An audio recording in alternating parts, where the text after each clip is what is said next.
mana? Bula Vinaka. Hey yo, Bula Bula, what's up? And welcome to the 679.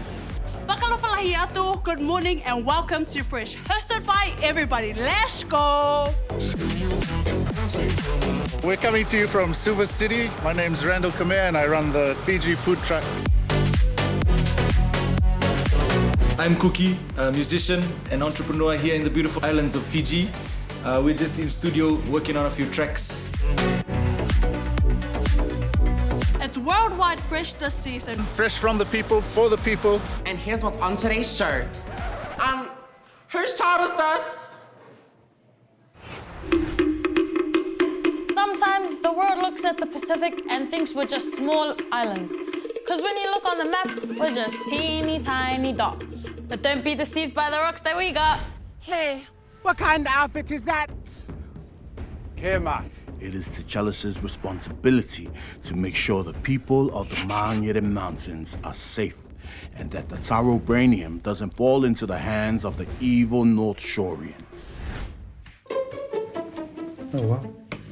It's a big plate for a small amount of fish.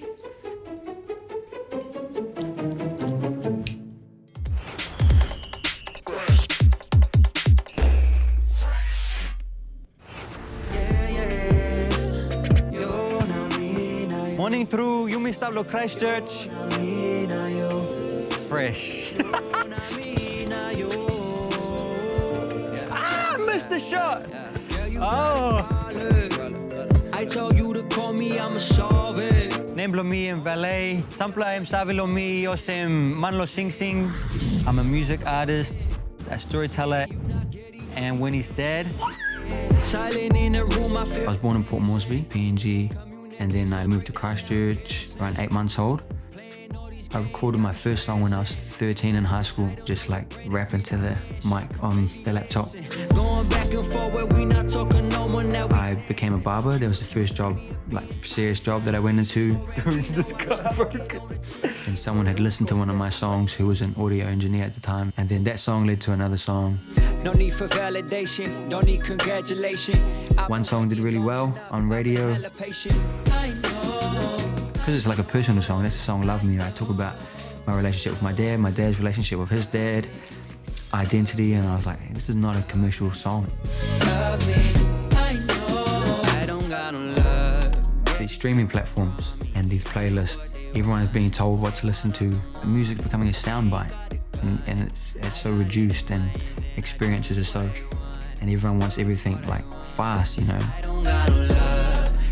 I never want that to be the blueprint of my career. I was like, I always wanted to be connected to people, for them to know me, what I stand for, and who I am.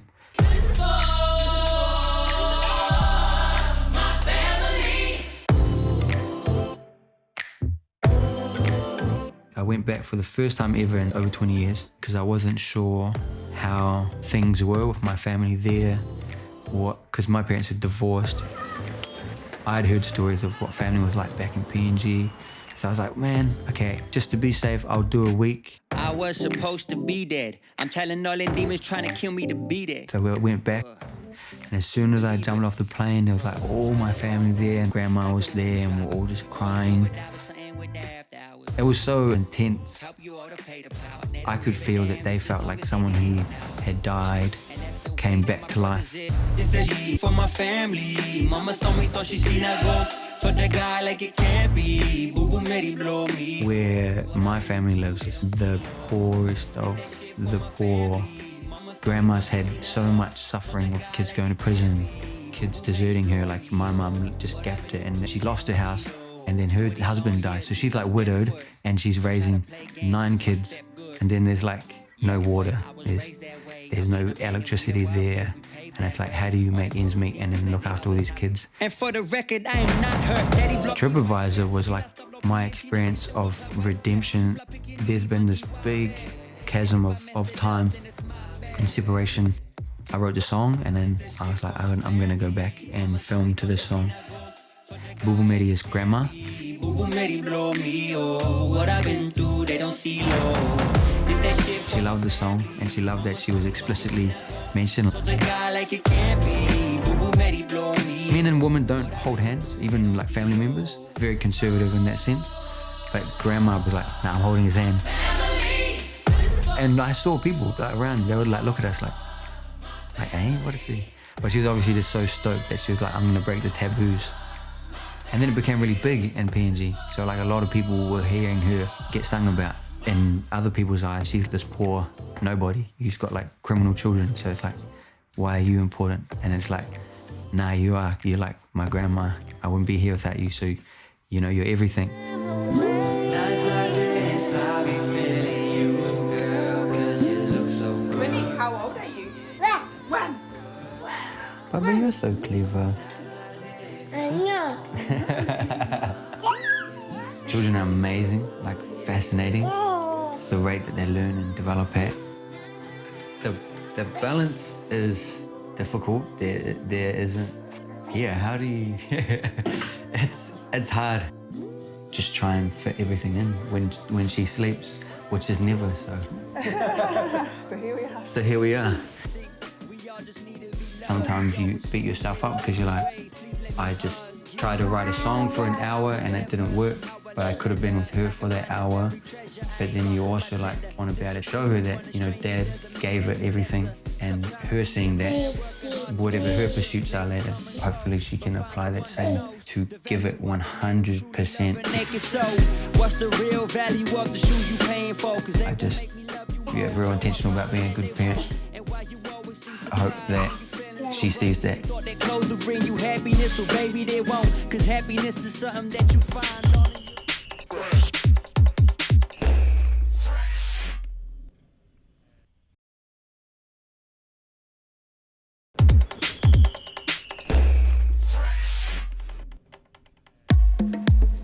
What's up, Freshies? My name is Jane Uhi and you're watching Fresh.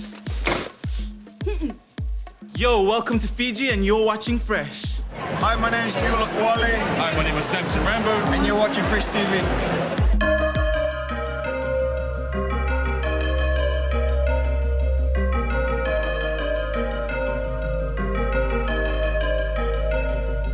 Today, we are going to learn how and why the Pacific got divided into not one, not two, but 3 categories: Polynesia, Melanesia, and Micronesia. I mean, I know they say all good things come in 3s, but come on. I bet if islanders had a choice, we would all be one big happy family of islands. Sometimes the world looks at the Pacific and thinks we're just small islands.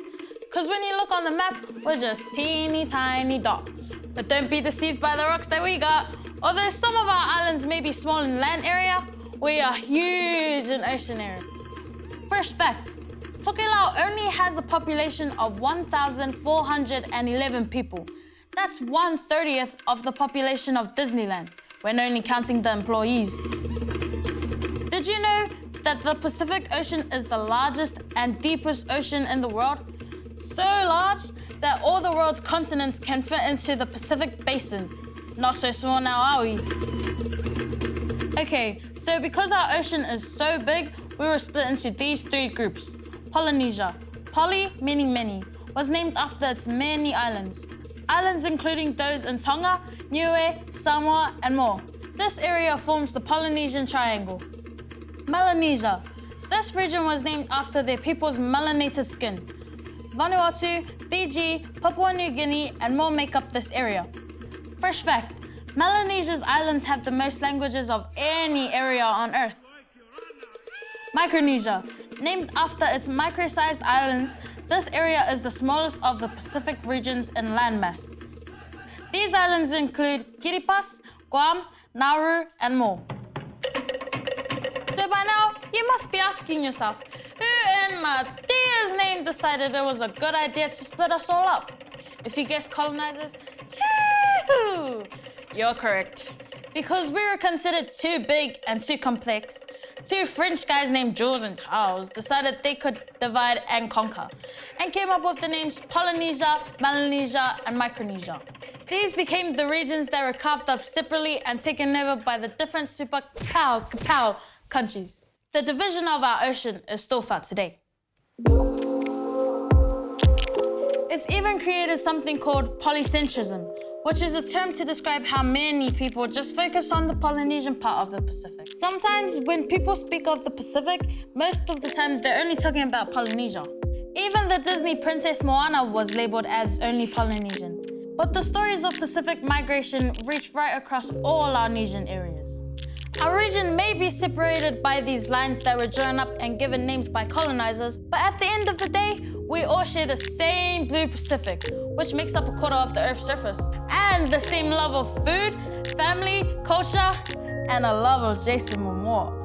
No matter what nation you may be, we are all connected. Choo!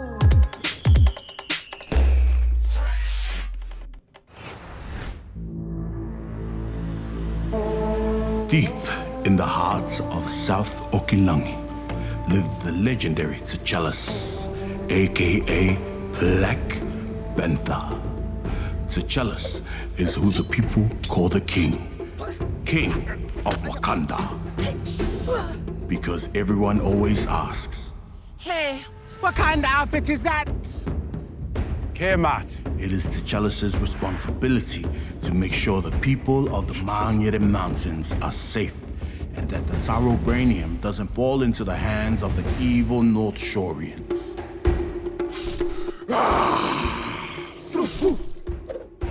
Seka Khan. T'Challis? What brings you here outside your comfort zone? You know why I've come? What is he on about, Black Panther? Ask me who I am. They don't need to know. Leave or you'll regret ever stepping foot in my hood. I am Josefa and Evelina's son. His father wanted to 685 savage my mama. And Kinder surprise later, here I am. I am T'Challis' half-brother. I am T'Chaka. Whoop, there it is. Why have you come? You think I didn't realize that it was you who stole the last Tarobranium and took my mother's Tuinga?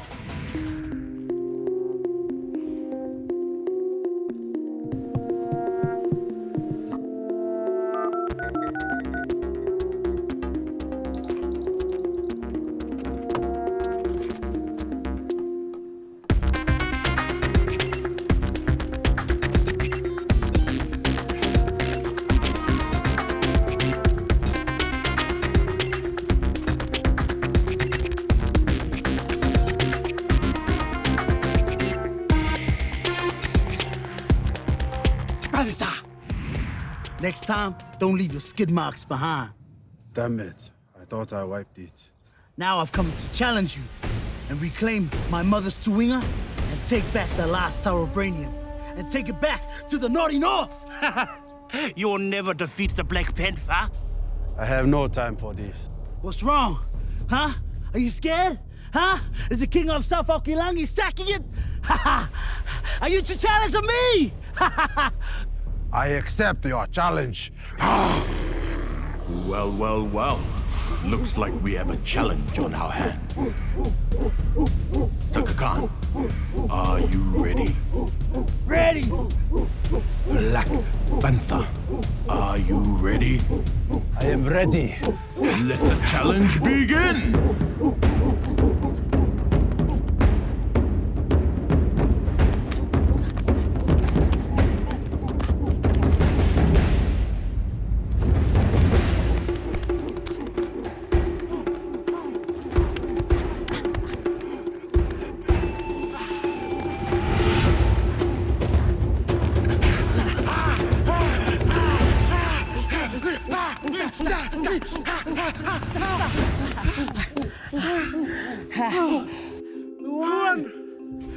Who's the winner? Who's the winner?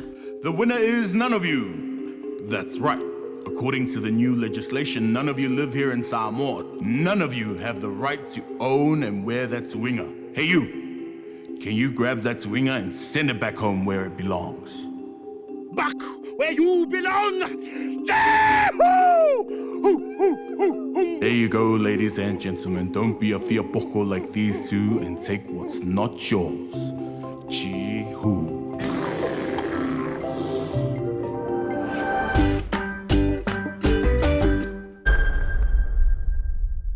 Yeah, I think Cook Islanders have the best raw fish. It's the way Cook Islanders do it. The wonderful thing about Tongan food is we stick to basics, very simple but subtle flavors, and keep everything very natural. Every time I make a raw fish, we always run out.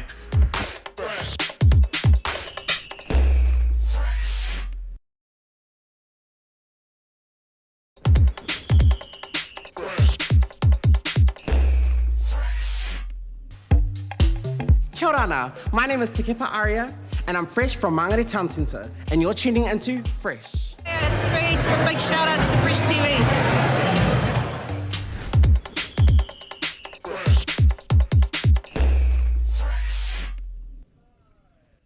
Today, I'll be trying otter from other island dads.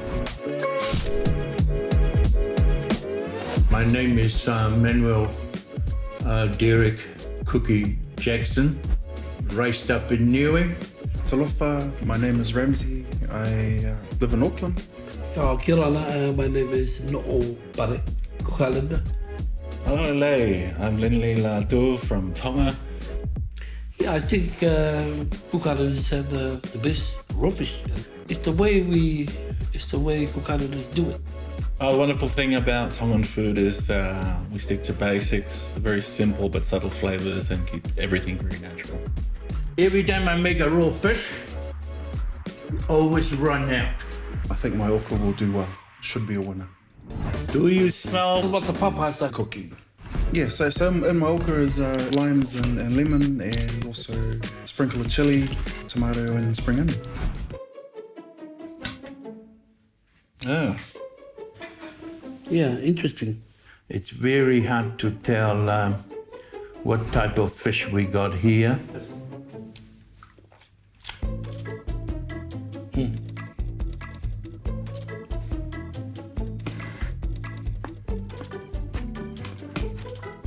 This one, perfect.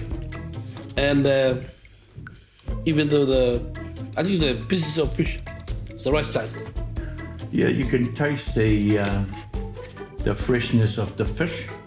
My initial impression, I love the tanginess.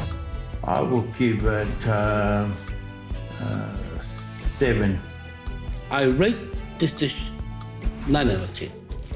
I give this rating a 7 out of 10. The otter that we make, our family is marinated the night before. We don't use a lot of cream. There's a bit of white vinegar involved to give it a bit of tang.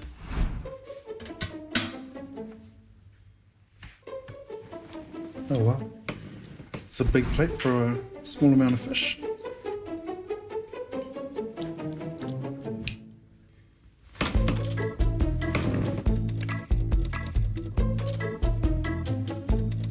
Not too much coconut sauce in it.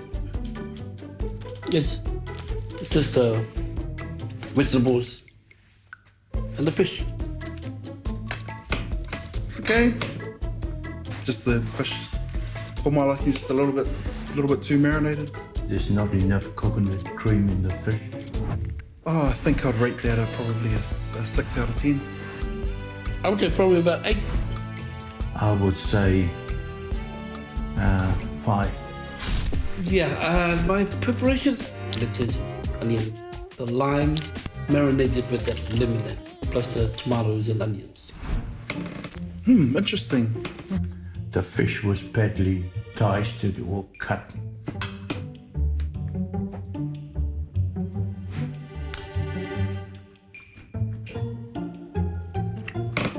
I can't taste the coconut cream in there. So again, it's like I said, it's almost as if it's not a traditional Polynesian raw fish. A perfect raw fish when you eat it, that you enjoy the ingredients in the raw fish. Probably not the first impression. I didn't get the hit in the face, but it certainly, the taste flavour certainly comes through. Probably a 4 for that one. Again, 5 out of 10. I would rate that one an 8 out of 10. Now, the raw fish that I have prepared is based on the word raw. You don't overcook or kill the rawness of the fish. Oh, is it a soup? Are we comparing soups? Wow. Well, definitely you can see the difference in the colour, and you can see the coconut cream. Look at that. I mean, there's no texture there.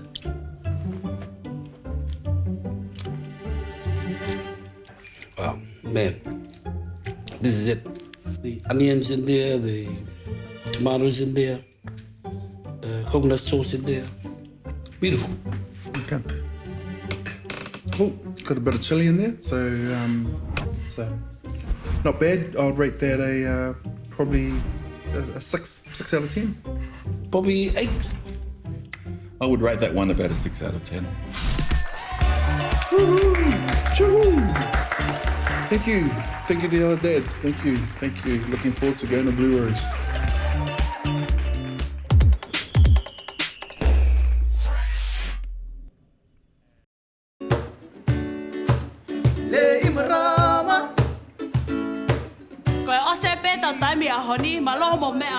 Be sure to tune in next week for more.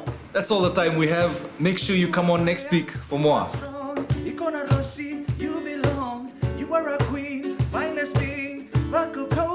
Shout out to all my brothers and sisters in quarantine. A special shout out to all my family in Aotearoa, around the Pacific and all over the globe.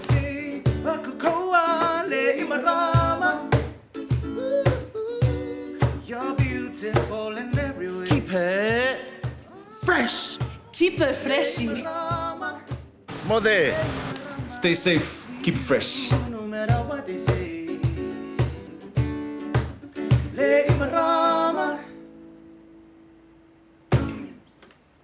Hey, why won't you park your car here? What, you think we're going to steal your car or something? No. We don't look trustworthy to you? What gives? It's given everybody a voice, an outlet for expression. It's created industries and megastars, but it's also become a den for the disenfranchised and a haven for the haters.